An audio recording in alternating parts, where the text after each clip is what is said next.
We finished the worships: purification, prayer, zakat, hajj, zakat, fasting, and hajj. Though purification does not always need an intention. Sometimes purification doesn't need an intention. I'm saying that because I just said we finished the worships. And I said purification. Like cleaning the jasa, that's purification, does not require an intention. And in some other cases too.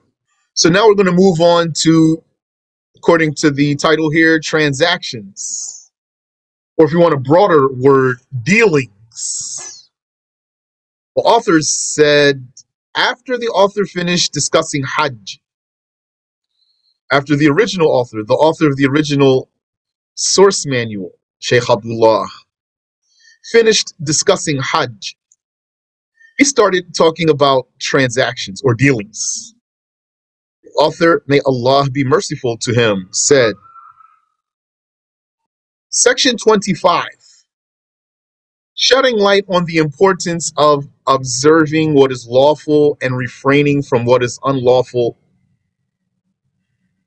yani broadly and generally, not specifically pertaining to dealings, and clarifying some of the rules pertaining to buying and selling in particular, as well as other transactions or dealings, period. Actually, this is not even a complete sentence. All these words, not a complete sentence. Doesn't have a subject and a predicate. So it's like a heading. Section 25, shedding light on the importance of observing what is lawful and refraining from what is unlawful, and clarifying some of the rules pertaining to buying and selling, as well as other transactions. Then, if that's the case, doesn't need a period. It is obligatory on every accountable, i.e. sane and pubescent Muslim, to refrain from engaging in anything until he knows what Allah the Exalted ordained as lawful or unlawful of it, yani concerning it. So that's anything, even hunting. If you want to go hunting, then you need to learn first. Because Allah the Exalted ordered us with things to do and others to avoid. He ordered us with things to do and other things to avoid. Yani, that means he forbade us from things. He ordered us with things and forbade us from things. So we must observe what he ordered us with and refrain from what he forbade. This is done by learning the necessary religious knowledge, performing all obligations and refraining from all sins. Necessary religious knowledge, that's relative. Yani, something might be necessary for you and it's not necessary for someone else. What do you have to learn? Whatever you want to do or have to do, or whatever you have to do or want to do, then you have to learn first. So even if it's something that's not obligatory to do in itself, but if you want to do it, you're obligated to learn how to do it first. Allah made selling lawful and here usury unlawful. Riba. So riba, usury, you know, there's two cases there. There's the usury of loans, that's interest, and there's usury of sales. Gold and silver. Gold for gold or silver for silver. Or gold for silver, yani bullion for bullion. That's riba and sales. Or food for food. That's where riba and sales would lie, let's say. If you don't do it properly, then you will fall into riba when you're dealing with bullion for bullion or food for food. Allah made selling lawful. That means sales that are not riba sales, sales that are not riba sales, because some riba comes in the form of sales and some riba comes in the form of loans. Allah made selling lawful and riba unlawful. Wa alaikum assalam wa rahmatullah. Hence, we are obligated to observe such rules. The Islamic textual statements restricted this selling, which is described as lawful, with the definite article, al-bay', which means the selling or the sale, the sale. As revealed in the Quran, Allah says, here we see the ayah got broken and some of the ayah came on the next line. I really try to avoid that. I don't like it. I haven't heard a judgment about it. It happens sometimes, even without you realizing. Because just as you type, things get shifted around. So something, if you keep the Arabic on the same line as the English, it's a whole sentence, then you might break the Arabic sentence. Then it comes down to the whole other side of the page, because Arabic and English are read in two different directions.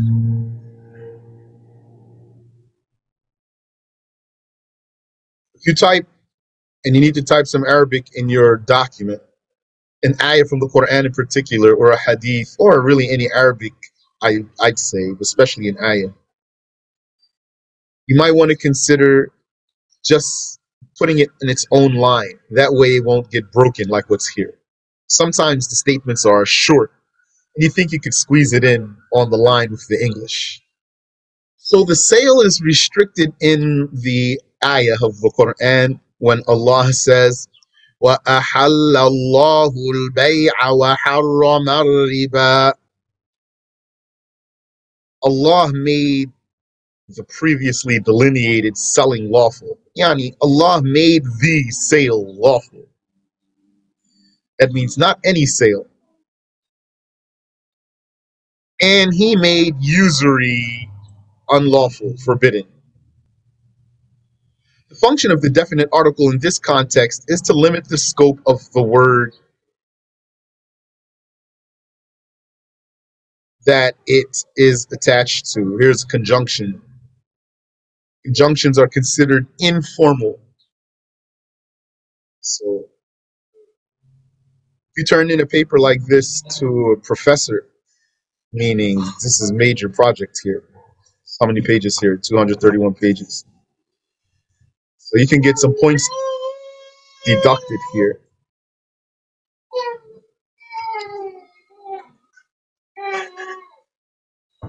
You get some points deducted here for the informal words.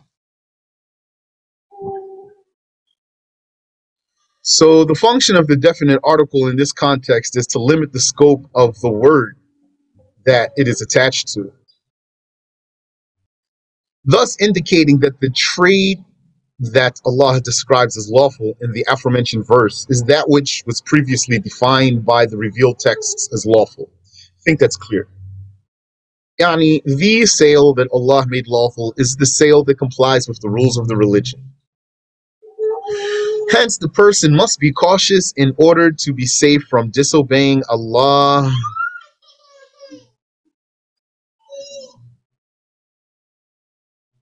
Because not every sale is permissible per se.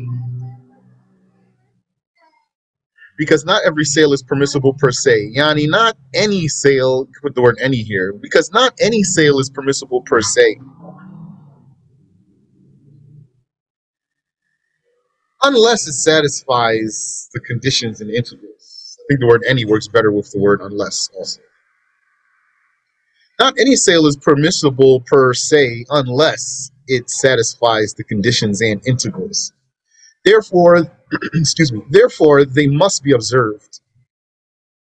The person who wants to sell or buy or conduct other dealings like rent or even marriage or partnership or debt transfer or collateral or other types of deals must learn the requirements, i.e. their conditions and integrals, or else one will inevitably consume usury, whether he means to or not.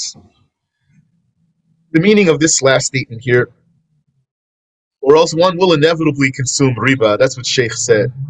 And what he means here is, or else one will inevitably fall into an invalid contract, even if it's not riba.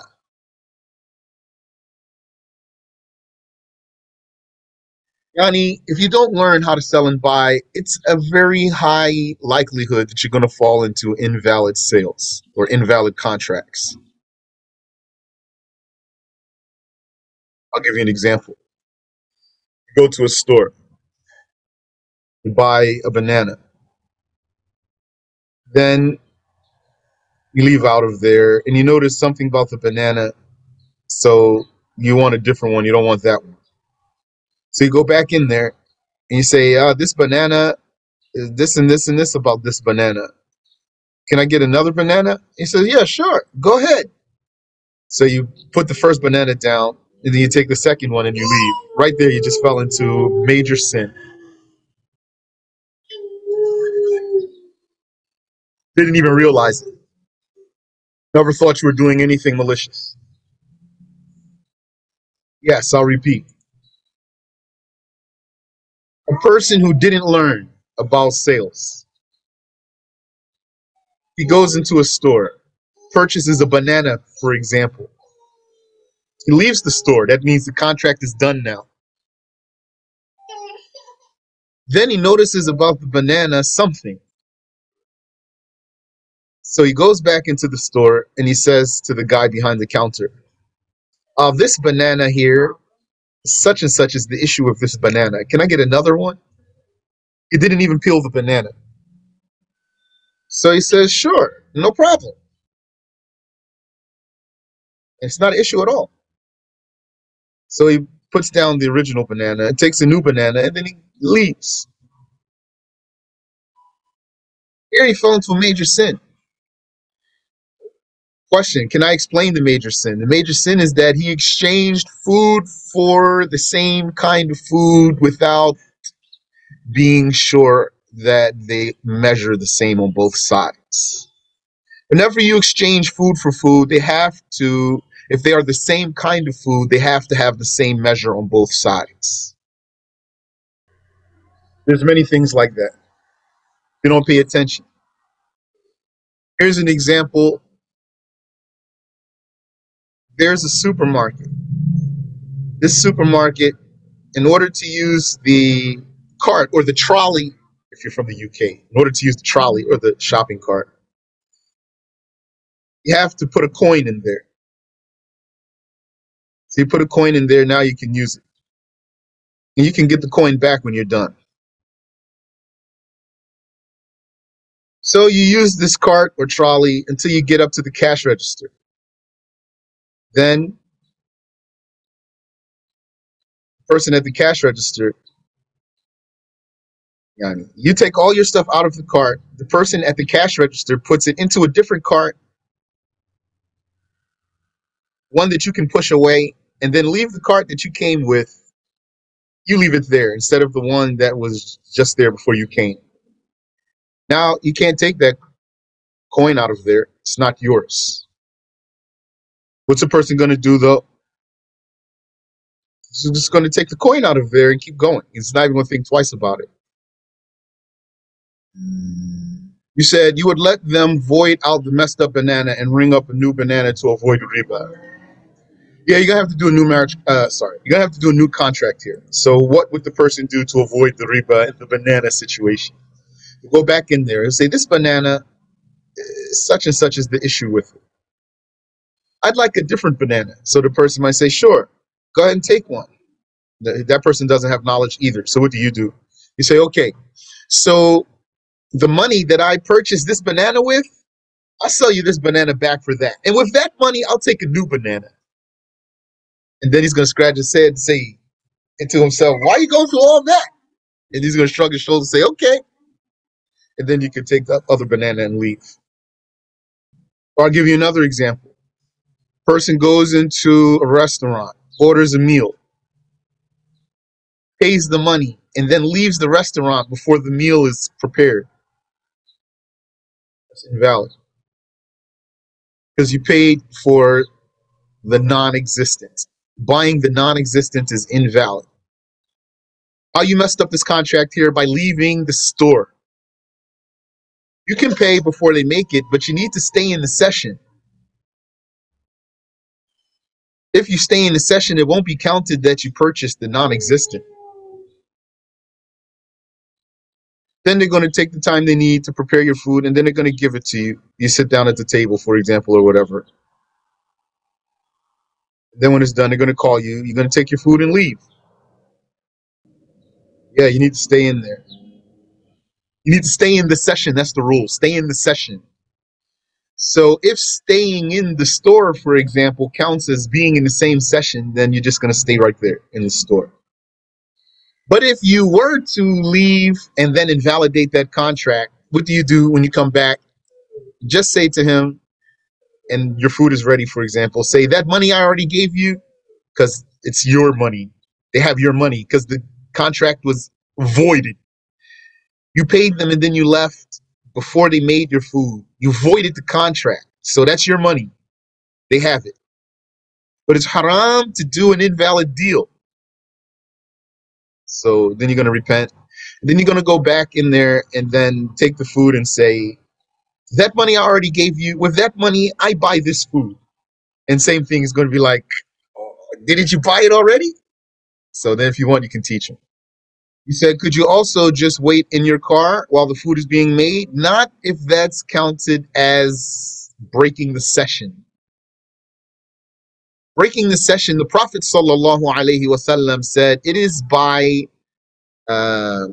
dispersal, by walking away from each other, or one walks away from the other. Question, so ordering food online, for example, is not permissible? Well, I think you mean to say paying for it. You can order it. That's not haram. I order some food like through the phone, for example.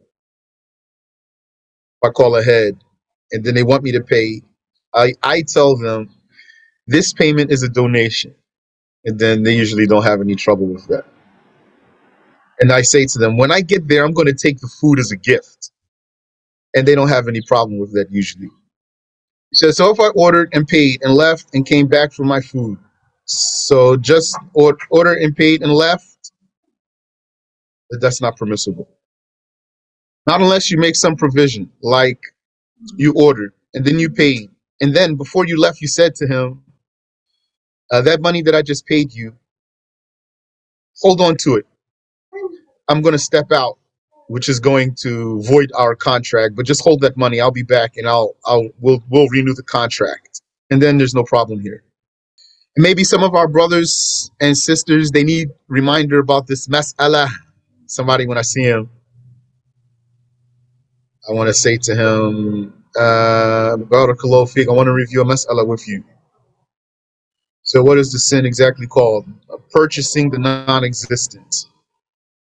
One brother didn't understand. He asked me, what's the difference, whether you stay or you don't stay? The answer is because as long as you stay, the contract is still in effect. When you separate from the person, the contract is over. It's not still in effect, it's over. Sale I'm talking about. I'm talking about a sale. He says, so the contract must be closed out before you separate from the sale, unless you void it. If you want to void it, you can void it if the rules of the religion allow you to avoid it. If the rules of the religion allow you to void this contract, then you can do so. He says, so ordering and paying food online website, then having it delivered to you is invalid. So you're going to make me repeat some things here. What's not valid is to pay for the non-existent. How can you, quote unquote, Yani, is it possible? Is there some way you can pay for the non-existent and it's valid? It's going to be valid if you stay in the session. So if what you're asking me is different from staying in the session, if you're asking me something that's different from paying and staying in the session and then getting the food, then if you're buying what doesn't exist and concluding your contract by walking away, for example, or something that has the same judgment then it's not valid. So if you want to do online, I suggest that, yani, if it's food, I'm not talking about something that's not food. I'm not talking about, for example, phone or computer or something that can be very well described. The food comes out different every time. So you want to order something like that that comes out different every time? I suggest talk to somebody on the phone so that you can do a valid contract, such as to say, when they say, okay, can you pay now? You say, sure, it's just going to be a donation. Here's my card number. When I get there, I'll pick it up as a gift. And then if they don't say anything, you say, is that fine? You accept? They're going to say, okay. And then you're good. You said, I'm so sorry. Just to understand, in the case of using apps like Uber Eat, Just Eat, where you're not dealing with a human, to be able to mention such statements, this would be impermissible. So when you're buying something without seeing it, to buy to buy a kind of thing, not something in particular.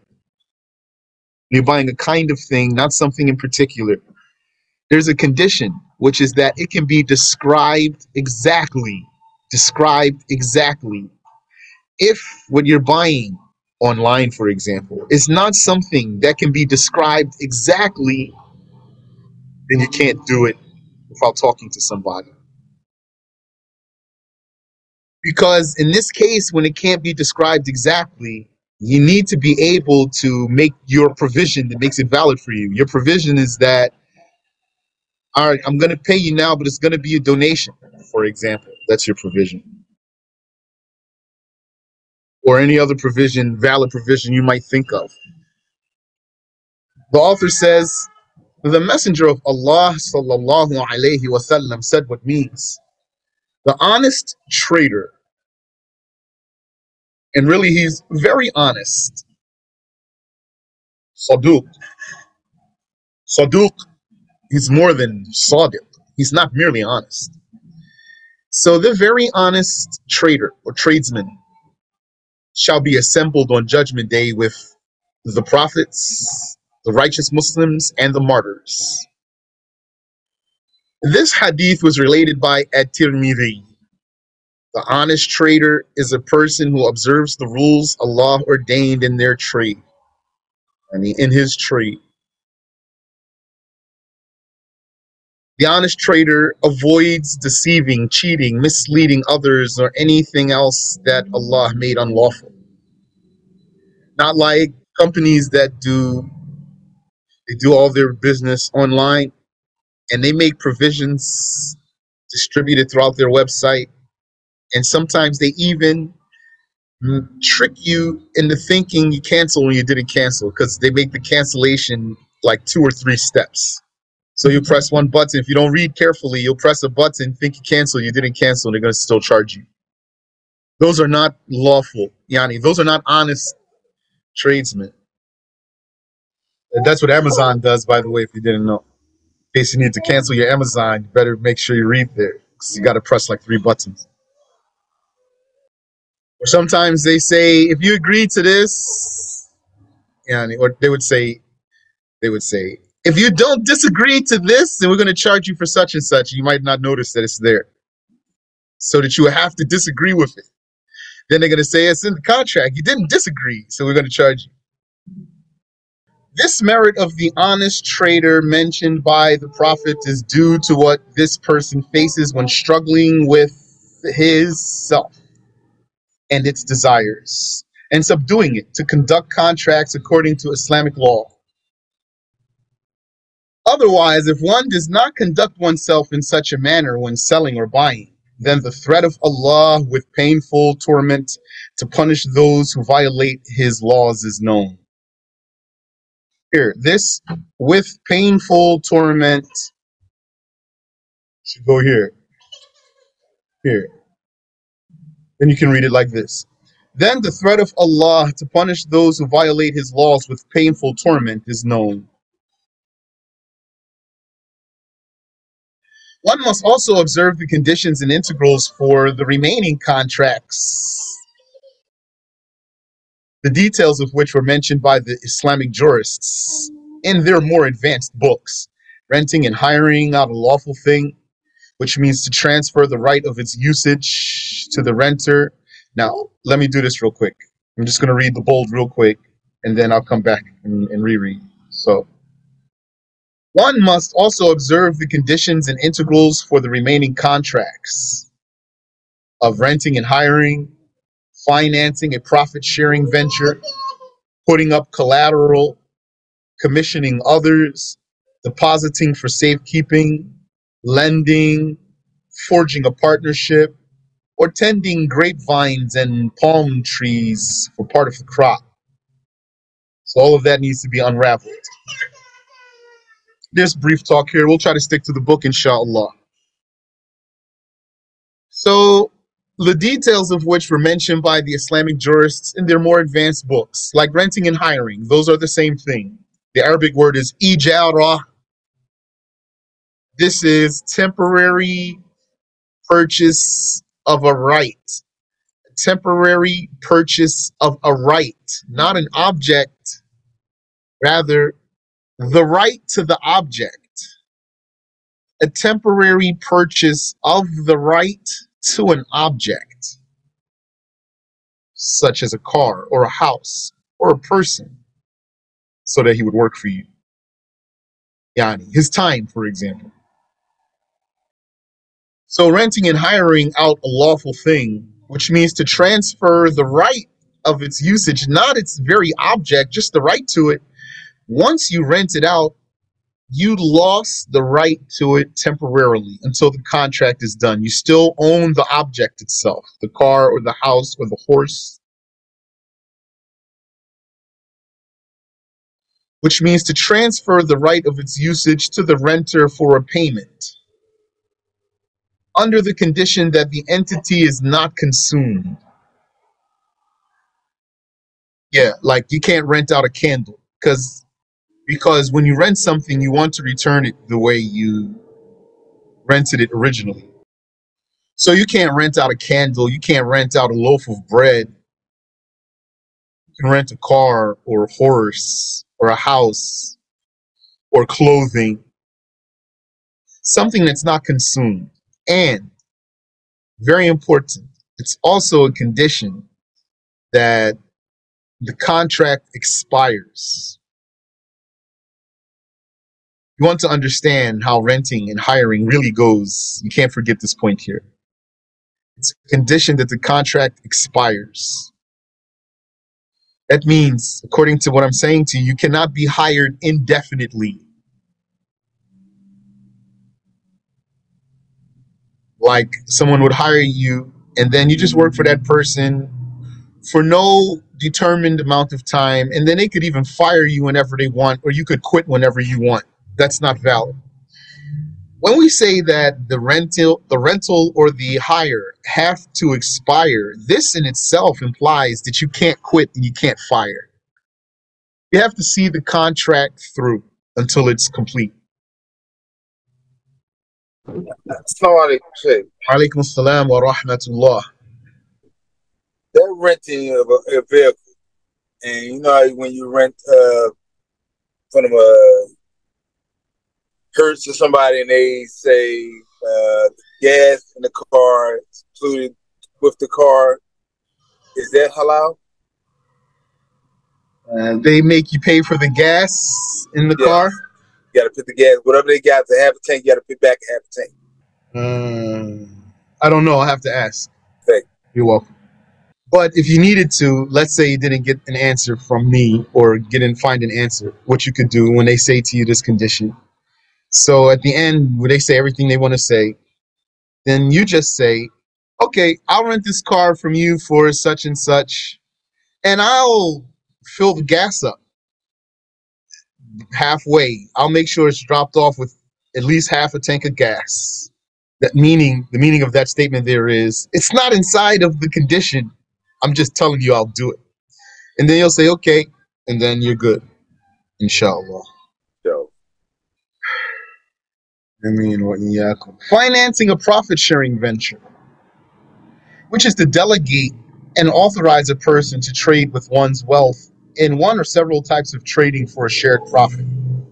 Okay. It says here financing a profit sharing venture. I think there's too many words here. Financing a profit sharing venture, that's only one person. What about the other person? Meaning, profit sharing here requires two people. One of them is going to finance it, meaning he has the money. The other one's going to be doing the trading. So both of those together, that's the profit sharing. The way it's worded here, it's like just drawing attention to one side only. Financing a profit sharing venture. What about the one who's actually doing the trading? That's part of the contract too. It says, which is to delegate and authorize a person to trade with one's wealth. Yes. Yani, profit sharing is for there to be two people. One person has the money, the other person does the trading. That's the deal. And they split the profits according to a percentage that they agree upon. It says in one or several types of trading. Yeah. So if you want to shorten that, you can say for trading. That's it. For trading. So one person has money, the other person does the trading, and they're going to agree on how they want to do it. Like, okay, buy this, for example. Let's trade in this type of thing, or trade whatever you want. Here's the money, for example. However they want to do it. And the work in this case is only trading and not more, not processing, for example. So if they want to sell flour, Flour, flour, then, excuse me, one person has the money, and he can't say, take this money, go get the wheat, and then you grind it down into powder, and then you bag it up, and then you trade it. That's not valid. Only trading. So whatever they need to do to, in this scenario, to get that flour bagged and ready for sale, for trade, then that's another thing. Trading means to sell it for a profit. And with the profit, to buy more, to sell it for a profit. Tijara. And in this case, like I just said to you, what are they going to split? They're going to split a percentage. Or what are they agreeing to, if you want? What are they agreeing to? They're agreeing to a percentage. If you agree to a percentage, means you're not agreeing to get paid any particular amount of money. Agreeing to a percentage is risky. But there's some cases where the religion allowed us to agree to a percentage. There's other cases where you cannot agree to a percentage. Like, you can't be hired to agree to a percentage. And what we're talking about right now, this profit sharing, we're not calling this hiring. Even though one person has the money, we're not going to say he hired another guy to trade for him. I'm not saying you can't say that if you want to say it, but I'm telling you so that you understand the difference between these contracts. That's not what I'll be saying. This is not hiring. This is not ijara. It's a different type of contract. And this is not a partnership also. That's a different type of contract. He says, so that percentage can be like a payment for the one who did the trading on your behalf. I'm not sure what you mean by your question, but he has to get paid something. Both of them need to get paid something. When the person put up the money, the one who's financing this venture, he didn't do it so that he just only pays money. He wants to get a profit. And the one who's doing the work, he's not doing it for free. Also, he wants to get a profit. So they're going to split the profit. Based on what? Based on a percentage, not an exact salary. for an exact salary, then you'll be hiring him. You say to him, take this money and trade for me with this money, and I'm going to pay you such and such per hour. That's hiring him. Then it says putting up collateral, which is to pledge a security of monetary value as a guarantee against a debt. Yani, it's a religiously legal insurance. Collateral is a religiously legal insurance. It says here to pledge a security of monetary value as a guarantee against a debt. That means to pledge here means to make a contract on something. It's going to have to be an object. It must be an object, like a car, a house, a boat, a horse, etc. A security of monetary value. Yani, this object has a monetary value. It's something that you could sell as a guarantee against the debt. This means in order for this to be valid, there has to be a debt involved. And debt is not only money. A debt also could be work. And the debt includes the dowry and other things. The debt includes khula payment. Maybe the woman owes the man because they did khula, she didn't pay him yet.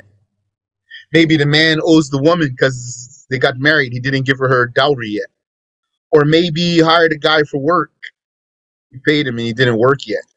So he puts up a collateral to guarantee to get what you deserve, to get the work out of him that you deserve, or else you're going to sell the item so you can get paid from it. It says, whereby this entity will be used to collect the debt if it cannot be paid. Yeah, that's clear. You're going to sell that item and then get your money. And if there's any change left, you're going to give him his change back. And that's it. It's not a condition for the one who is owed the debt to take possession of the collateral. And it's not forbidden for the one who owes the debt to use the collateral. But it is forbidden for him to demonetize it or degrade its value. And he can't sell it and he can't give it as a gift. He can use it without diminishing its value, and he can't sell it and he can't give it as a gift. He becomes restricted there. It's like a frozen aspect in that regard. Until the debt is paid or the one who is owed the debt relieves the collateral. This type of deal is binding from one side, non-binding from the other side. It's binding on the side of the person who has the debt and put up the collateral. That means he can't get out of it, and he cannot decommission his collateral, take it out of being a collateral once the one who's owed the debt takes it. But the one who is owed the debt can cancel this at any time, so it's non-binding from his side. Can the collateral have a higher value than the debt? Yes, it can. That's how you're going to get change back.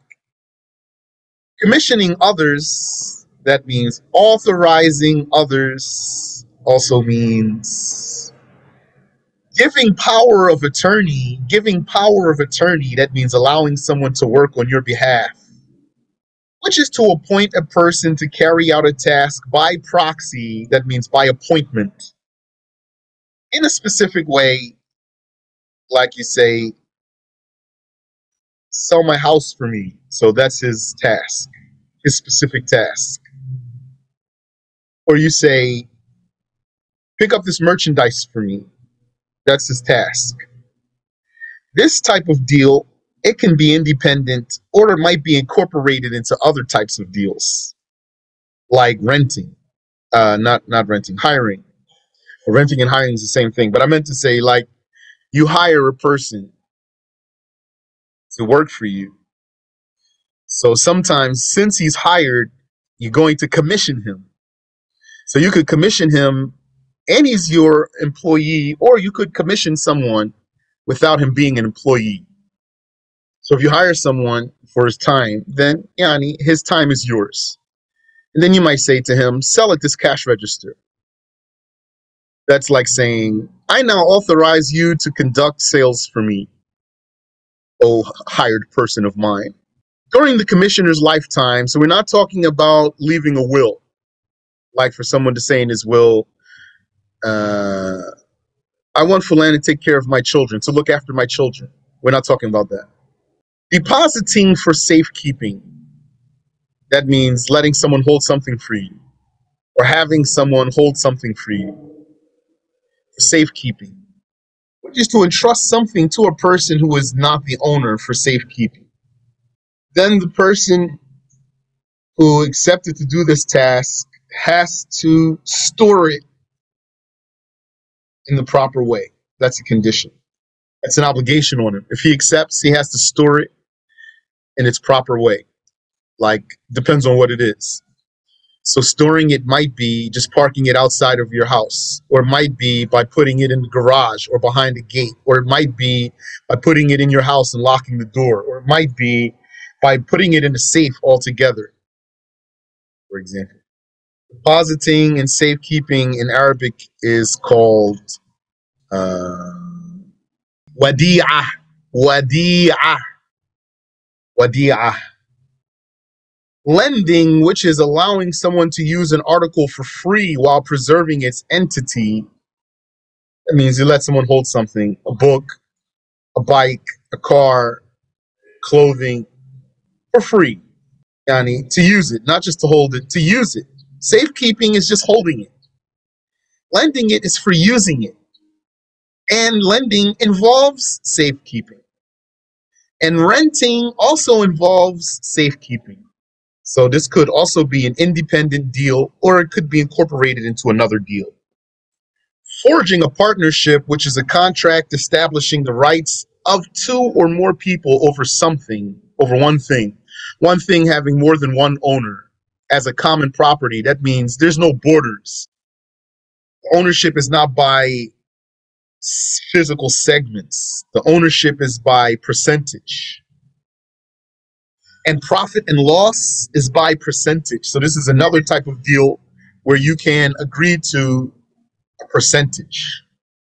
So that's two. One is what? Profit sharing. Two is partnership. It says, or tending, I don't know if the word two needs to be here. Tending to grapevines, or tending grapevines and palm trees for part of the crop. That's also here. Part, that means a percentage. For percentage of the crop, that's the payment, not money. Other than that, if you want to give them a specific salary, then that's hiring. That's ijara. Tell them you're going to tend to this for such and such duration. Your job's going to be, you know, all the typical tending things. You're going to be weeding, you're going to be clipping, you're going to be whatever else goes there. And I'm going to pay you this gold, or I'm going to pay you these barrels of grain. Then that's hiring. But if you're going to pay him a percentage of the crop, then this is tending. Musaqah, which is a contract established between the owner of an orchard and the person who tends their trees and does related work for an agreed share of the fruits. There are also other types of contracts, the rules of which one must learn before conducting. Question: if someone says, I lend you my car, but bring it back gassed up, is this valid? I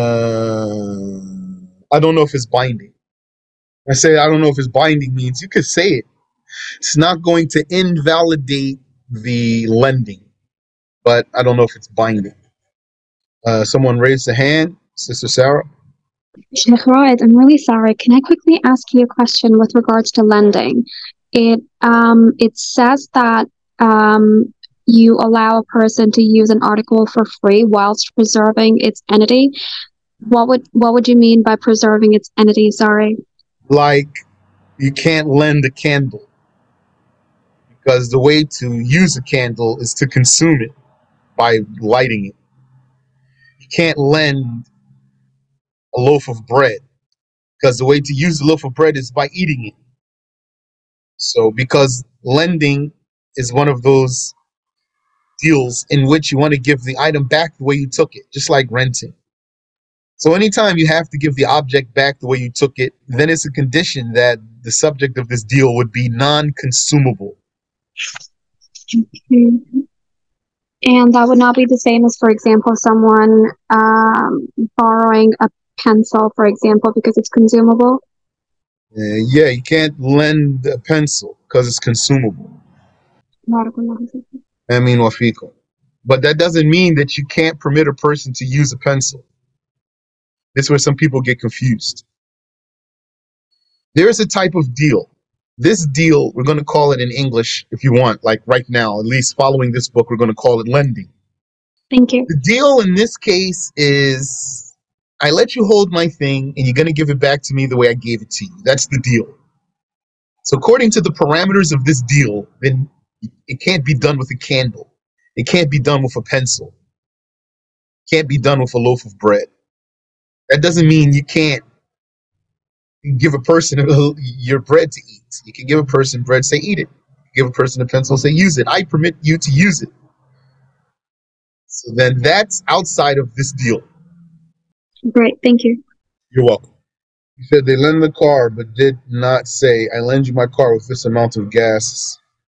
Bring it back that amount of gas. Not sure what you are saying, but. Assalamu alaikum. Wa alaikum assalam. So if you say that I'm lending you my car, but if you say I'm lending you my car with half a gas tank, when you return it back to me with half a gas, would that be permissible to Yeah. So I was saying to the brother, that's valid, but I don't know if the condition is binding. Okay. Meaning if the person just bought it back without filling it back up half of the tank, is this person sinful? I haven't heard about this. Okay. Yeah. So you could I just asked because I do accounting, and we have to deal with all these terminology, and I'm learning it like with the Shafi law and stuff like that, and how I changed everything with business. So that's why I was asking. I was like, okay, because I'm learning all of this in the school and stuff, and just reread my whole business and everything. So alhamdulillah. Yeah, barakallahu feekum. So you could say to a person, I loan you this car, bring it back with a full tank of gas. You might say to a person, for example, like, yeah, you can hold my car.